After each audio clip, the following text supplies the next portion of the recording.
we remain steadfast in our commitment in delivering local news that matters. Stories that inspire. Enriching the lives of Filipinos in the Philippines and across the globe. This is your GMA Regional TV. Buong puso para sa Pilipino.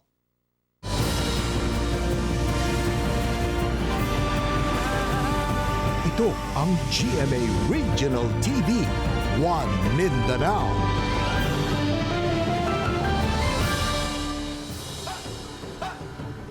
Maayong hapon, Mindanao. Kini ang GMA Regional TV 1 Mindanao.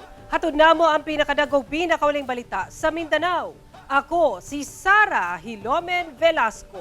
Live gikan dinhi sa GMA Davao Complex. Cyril Chavez, live gikan dinhi sa GMA Cagayan de Oro Station. Efren Mamak, live desde aquí na GMA Zamboanga Station. Pipila ka mga lugar sa lungsod sa Caraga, Davao Oriental apektado sa paghapak sa bagyong Kabayan nga karon usa na ka low pressure area. Pipila ka residente na trap sa baha ang gipang rescue. Tulay ug kabalayan na danyo sa pagbaha. Ani report.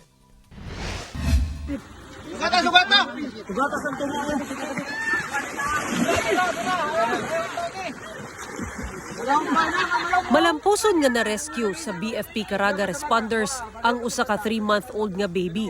Human matrap sa baha ang ginikanan niini sa sitio Mailom, Caraga, Davao Oriental Lunes sa buntag. Kining usa ka lalaki misulay pa og langoy sa baha apan wala kini magsilbi sa kakusog sa sulog sa tubig. Bantay na nilangoy. Hasta ang kalsada gilunupan sab. Kining motorsiklo, gitabangan na og tuklod sa responders ug nagpakabanang katawhan. Ilabihan sab ang pagbaha sa barangay Don Leon Balante nga daghan sab ang mga residente nga apektado. Migamit na ang mga responder og PC alang sa mga residenteng natrap aron ma-rescue ug mahiklin sa evacuation area. Sa barangay Lamiawan, naguba ang footbridge nga nagkonekta sa barangay Pichon. Dugay na kunong gi-request sa LGU nga mailisan ang tulay ug karon gibanlas na gyud sa baha. Hangyo nila sa nasudnong kagamhanan nga dalion ang budget sa bag-ong tulay sa maong lugar. Ngayon talagang totally na damage na yung bridge. So hingi tayo ng tulong doon sa kanila na maaga yung pag-download ng request natin. Pero may pundo na to, yung pag-implementa lang, sana maaga para makatawid yung mga tao dito sa more than 6,000 na mga tao dun sa bundok. Ana na karon ang mga mibakwit sa evacuation center nga paspasab giasikaso sa lokal nga kagamhanan. Sa tala sa LGU, ana sa kapin 3,000 ka magbanay ang apektado gikan sa siyam ka barangay. Gibana-bana ang moabot sa 60 million pesos ang danyo sa grabing pagbaha. Giplastar na sab ang mga tambal, sinina, ilabi na food packs alang sa mga apektado sa baha. Naka-standby na sab ang mga personahe sa Incident Command Team. Lunes sa gabi, midagsa ang katawhan nga nag-volunteer sa pag-repack og food packs. Pipila sab ka mga donasyon ang nangabot gikan sa mga individual, grupo ug pribadong organisasyon. Plano karon sa LGU ang pagdeklara og state of calamity sa Caraga gumikan sa grabing kadaot dala sa baha. Ako si Sara Hilomen Velasco para sa One Mindanao. Apektado ang kapin 11,000 ka individual tungod sa epekto sa kaning bagyong Kabayan nga miigo sa Davao Oriental. Usa ka barangay sa munisipyo sa Manay ang isolated human naguba ang tulay ug usa sab ang gikataho nga missing. Ano ang report ni John D. Esteban? Okay ang barangay Lamiawan. Hanging bridge. Human mitugpa ang bagyong Kabayan sa Manay, Davao Oriental. Mao na kini ang gibiling danyos. Ang pipila ka balay sa barangay Pichon nadatugan og mga punuan sa kahoy nga naapil og kadahili sa yuta. Ang ubang balay na banlas. Ang mga humayan ug ang umahan nalunupan sa baha. Na-isolate ang kapin 7,000 residente sa barangay Lamyawan human naguba ang tulay nga nagkonekta sa kasikbit nga barangay sa Pichon. According to the mayor, mga 7,000 people has been isolated, no, sa bukid. Kasi mountainous barangay yun, yung sa Sangab, Barangay Pichon, mga Mandayan tribes ang nandoon. And however, second day pa man, so we don't expect difficulty sa pagkain at saka sa needs nila kaya may barangay naman doon. And hopefully mag-subside yung flooding sa Lamiawan River and maka-provide na ng assistance. Gawas sa kapin 7,000 na isolate, anaasab sa kapin 4,000 ang apektado sa poblasyon Manay ug Caraga. Anaasay usa ka mag-uuma nga missing na anod matud pa kini sa bulog sa baha samtang nangolekta og mga lubi nga naapil og kaanod sa barangay Holy Cross. Yung mga coconuts na sama sa flood nung nag-collect sila. So na-swipe away siya ng river at hindi na siya nakita as of now. So the police as of last night cannot declare him dead kaya walang dead body pa na nakita. So missing pa rin ang kategory niya. Kapin 12,000 ka mga individual ang apektado sa paghapak ni Bagyong Kabayan. Kapin 1,000 pa usab ka mga pamilya ang nagpabilin pa sa mga evacuation centers, partikularmente sa Katiil ug Manay. Samtang giandam na pod sa Department of Agriculture Region 11 ang tabang alang sa mga apektadong mag-uuma. Kauban si Jojo Solarte sa kamera. Ako si Jandy Esteban para sa One Mindanao. Libuan ka magbanay ang apektado sa gibilin nga kadaot dala sa kanhi Bagyong Kabayan nga usa na lang ka LPA. Atong saro ng detalye nini sa live report ni Kent Abrigana nga manukad sa Boston, Davao Oriental. Kent?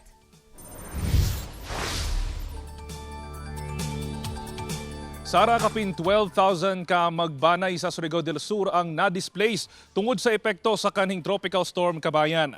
Samtang nasa 150 ka kabalayan ang nadanyos tungod sa pagbaha. Karton na lang usa ang gigamit nga hapin pang tulog ni Charilyn para sa iyang 3 anyos nga anak ug 69 anyos nga amahan.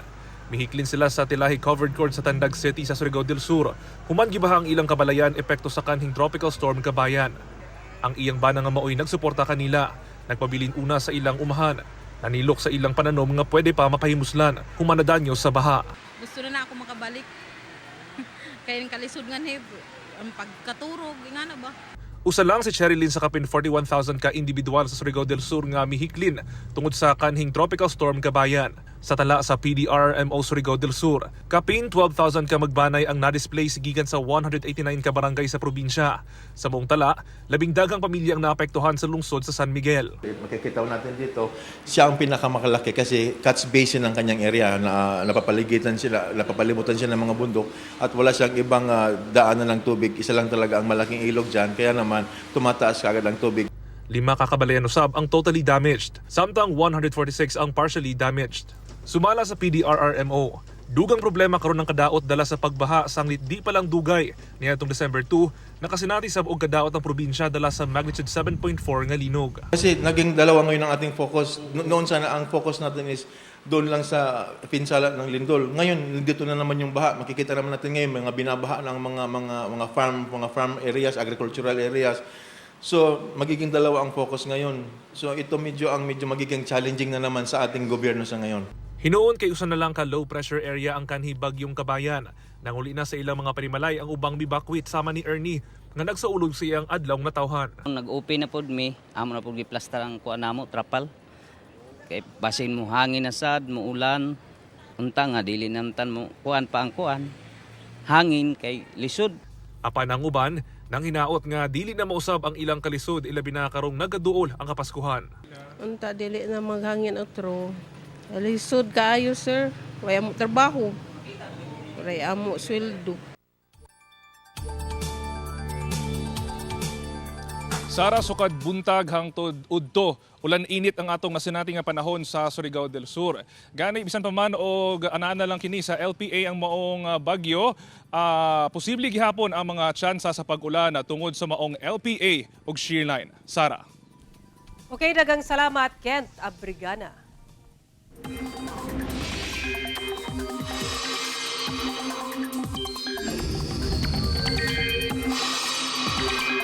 Padayong magpaulan ang low pressure area nga kanhi Bagyong Kabayan. Laki pusab ang shear line nga makaapekto sa panahon sa Mindanao.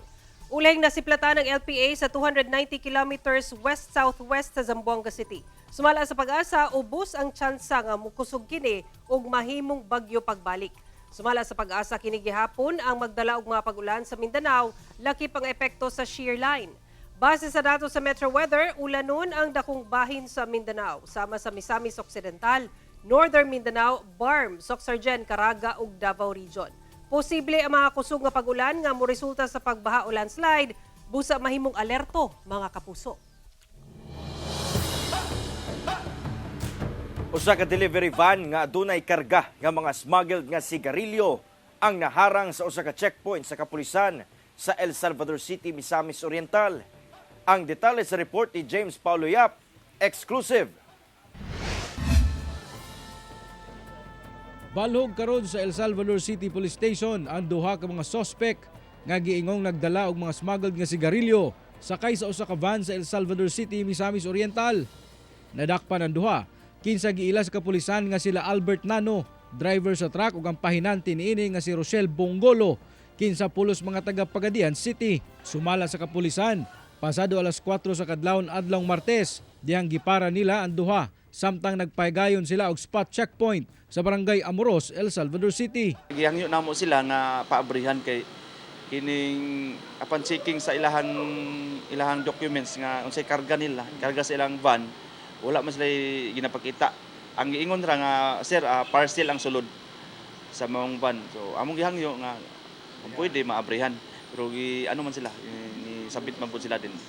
Pag abre, turn out nga mga smuggled cigarettes.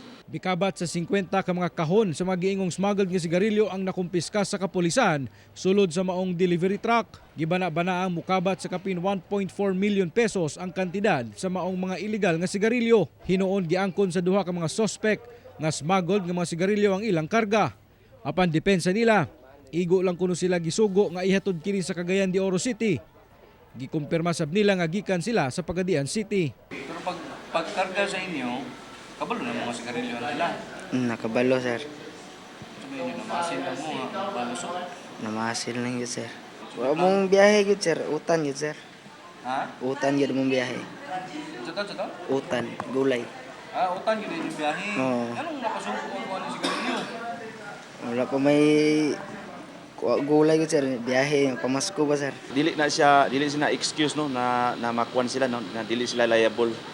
Ang subo lang palandungon kay ang katong mga kuandra ang mga dakpan.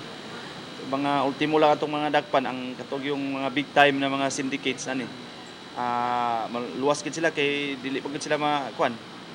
Apil sa kaso. Kasuhan na mo og kining sa Article 189 of the Revised Penal Code kining unfair competition and Republic Act 8923 so intellectual property rights. So karon gihikay na ang mao nga kaso. Kauban si Jaybert Pairat sa kamera. Ako si James Paulo Yap para sa One Mindanao.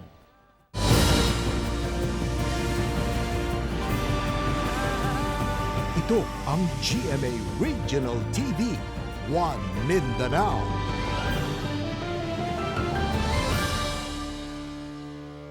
Gipay mangnuan karon ng publiko nga mupalit og lechon o ubang karne ngadto sa mga dunay meat inspection certificate. Ano yung report ni John D. Esteban? Karong holiday season, walang tuo ang kaon tungod sa kadaghan sa party. Nagkaduol na sab ang Pasko. Busa, maghikay na pod sa maong selebrasyon. Usa sa mga paborito ang lechon ug laing putahe sa karning baboy. Subay niini nagpahimangno ang Davao City Veterinarian's Office sa publiko nga siguruhong dunay meat inspection certificate o MIC ang mga palitong karne labi na ang lechon.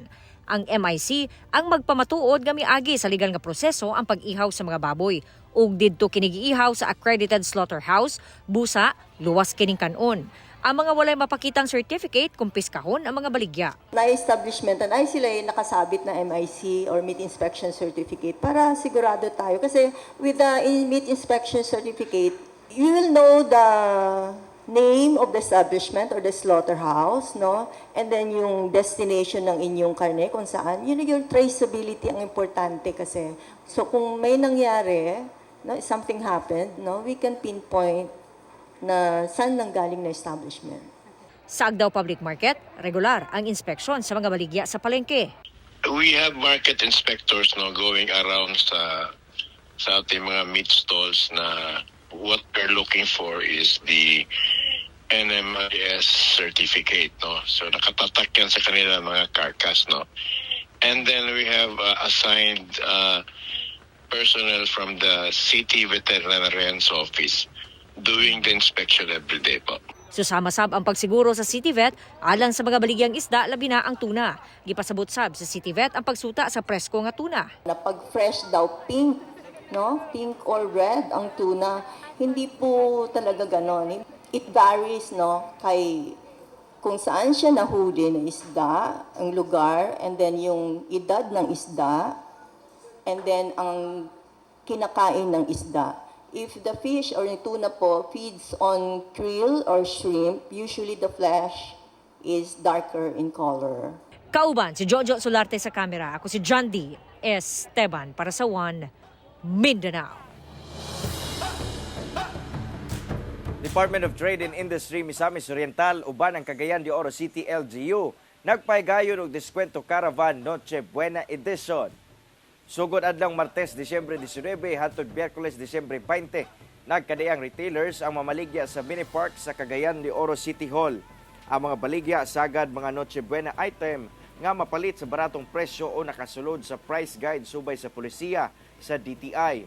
Sigon sa DTI nga kini ang himo nilang inisyatibo aron adunay alternatibo mapilian ang mga Cagayanon o Bisamisnon sa ilang pagpalit karong holiday season. Dugang pa sa ahensya nga tanang produkto nga mapalit sa lugar miagi sab kuno sa ilang inspection team. Busa masiguro gayud ang kalidad niini. Able ang caravan gikan alas 8 sa buntag hangtod alas 5 sa hapon. Yeah, inviting ato ang mga kapuso ug tanan nga mga viewers nato no nga kung naamoy chance nga maka-drop by sa mini park sa City Hall diri sa Cagayan de Oro, nagsugod na actually karon hangtod ugma ato ang Diskwento Caravan Noche Buena Edition where you can have our mga Noche Buena items nga nasubay gyud sa mga price guide or even less pa ang presyo. Tulo ka classroom sa usa ka tungaan sa Polanco, Zamboanga del Norte ang nasunog. Nabiyan nga nakasaksak nga wall fan gitudlong hinungdan sa sunog. Ani ang dugang detalye?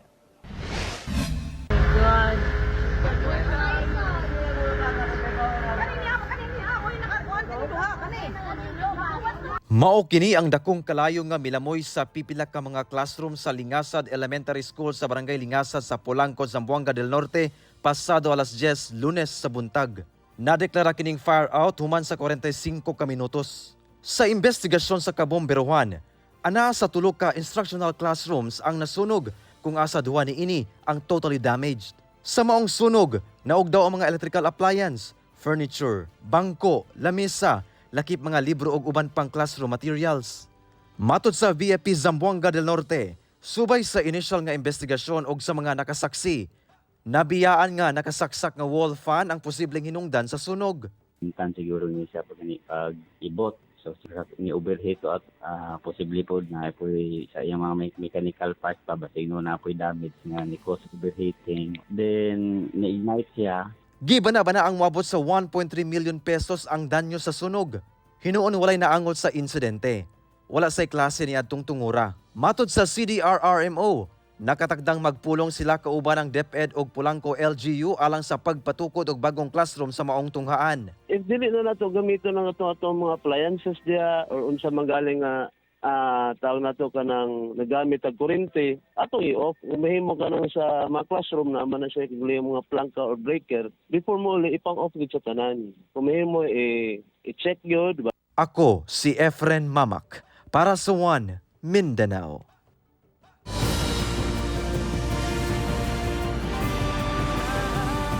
Ito ang GMA Regional TV, One Mindanao.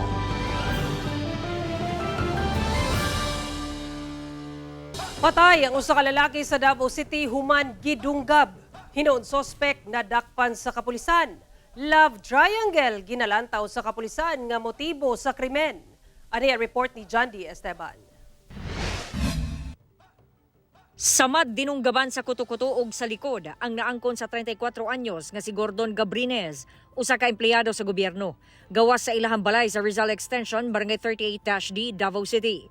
Human kalit gidunggab sa sospek nga si Ravin Sedeño.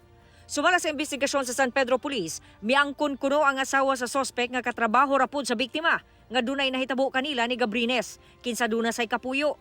Giadto sa sospek ang biktima sa ilang panimalay kuyog ang asawa. Pag naog sa taxi, kalit giduol sa sospek ang biktima o gidunggab kini.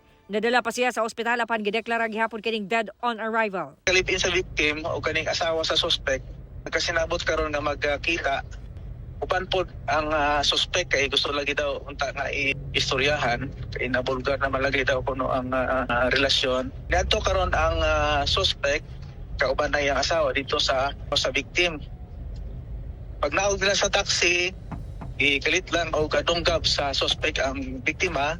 Ang suspect mitahan sa kapulisan ug ganana sa kustodiya sa San Pedro Police Station. Gisuwayan sa GMA Regional TV ug kuha ang bahin sa suspect aban midumili na kini sa paghatag og pahayag. Kasong murder ang ipasakang kaso batok sa suspetsado. Kauban si Jojo Solarte sa kamera.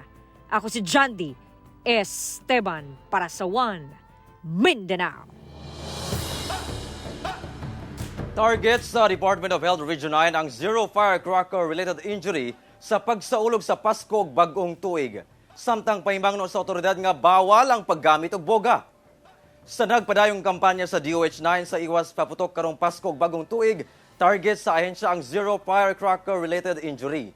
Sa tala sa Zamboanga City LGU niadtong 2021, siyam ang nabiktima sa pabuto samtang napulo niadtong 2022. Duha niini tungod sa boga o improvise nga pabuto nga peligroso. Busa dugang pahimangno sa DOH ug kapulisan nga bawal gayud ang paggamit og boga. Samtang andam ang mga ospital sa syudad sa posibleng mabiktima sa pabuto, ilawom sila sa Code White Sugod December 23 kutob January 6, 2024. We have already observed for several years that our morbidity and mortality brought about by firecracker injury has been reduced. So if we say that there has been reduced, meaning na mayroon pa ang mga LGUs or mayroon pa ang mga families who are still gumagawa pa rin ng mga or nag-celebrate ng Christmas to this paputok. Sa boga, bawa dyan, hinuhuli yan ng pulis natin. Actually po, ang parents may liability siya. Pag i-apply natin yung batas, lalo na yung civil code. Mga persons deprived of liberty sa Misamis Oriental Provincial Jail nga wala na ginaduaw sa ilang banay. Senior citizens ug adunay good conduct ang gihatagan og pinaskuhan sa usa ka babaeng empleyado nga adunay kasing-kasing sa pagtabang kanila. Ani ang report. Meet Shirley Marticio Bulala, ang simpleng empleyado sa Misamis Oriental Provincial Agriculture Office. Siya lang naman ang nag-alas Santa Claus o Good Samaritan tungod sa iyang maayong advokasya. Si Shirley, tulo ka tuig na nga naga-solicit og kwarta sa iyang mga higala ug kauban sa trabaho alang sa iyang matag Pasko nga advokasya. Kini ang iyang gigamit pagpamalit og mga butang nga labing kinahanglan sa mga persons deprived of liberty aron iregalo kanila karong panahon sa Pasko. Matod ni Shirley, ang iyang kasing-kasing ang nagtukmod kaniya pagtabang panahon nga makita ang mga PDL nga galisod sulod sa prisuhan. Yes, tinuod nga dili nako na nga money. But then sa first pa lang nako nga distribution, nakita nako sa mga mata sa mga PDL, labi lang jud katong mga wala gyud sila. Kana bitong mugunit sila sa akong komunidad. Ma'am, salamat, dalang pislit. And then makita na ko silang eyes, unsa sila ka-happy sa akong nahimo. So, maski dili na ko to personal nga money, sa ngalan nga ako'y nag-initiate ato.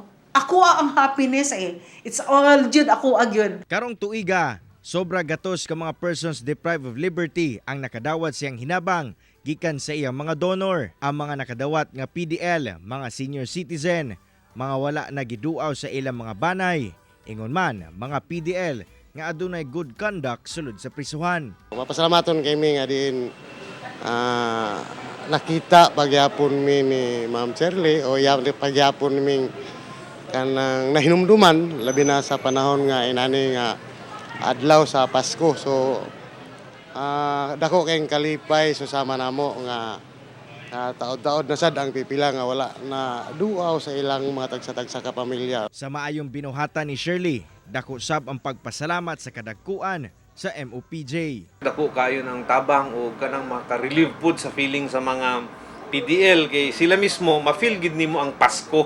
Kay there's somebody nga gahatag og regalo nga sama niya. Alang kang Shirley, wala kuno siya galantaw sa kung unsa man ang mabalik kaniya sa iyang pagtabang. Apan, kontento na kuno siya sa kalipay nga iyang ginabati matag makatunol og hinabang sa mga nanginahanglan. Dili tungod kay kanang nakasala na sila, ato na lang po silang biyaan, dili. Mas kinahanglan tanila anong mga panahon na baya. Busa Shirley, saludo kami kanimo, kapuso. Kauban si Makoy Simpron sa kamera. Ako, si Cyril Chavez para sa One Mindanao. Mga kapuso, unom kaadlaw na lang yun. Pasko na.